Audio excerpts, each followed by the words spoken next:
Welcome to the Banker Lamp. Please enjoy the video. In this video, I will show how to make tuna fish from a can. First, choose your preferred canned tuna, whether packed in water for a lighter option or in oil for richer flavor. Carefully open the can.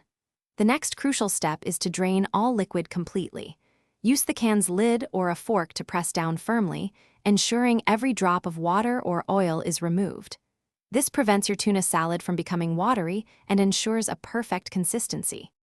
Now that your tuna is perfectly drained, transfer it into a mixing bowl. Take a fork and gently flake the tuna apart. You want nice, small, even pieces, but avoid mashing it too much. A little texture is great.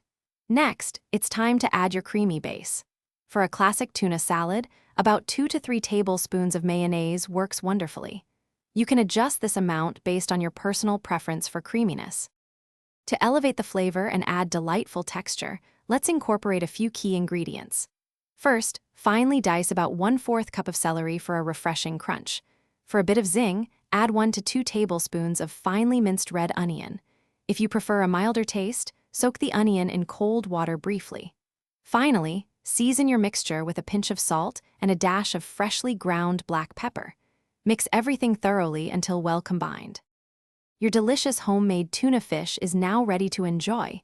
There are many fantastic ways to serve it. For a timeless classic, pile it high on 2 slices of toasted bread with fresh lettuce and tomato.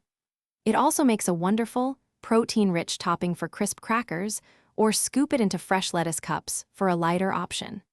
Any leftovers can be stored in an airtight container in the refrigerator for up to 2 days. Thanks for watching. If this was helpful, leave a like and consider subscribing. See you next time.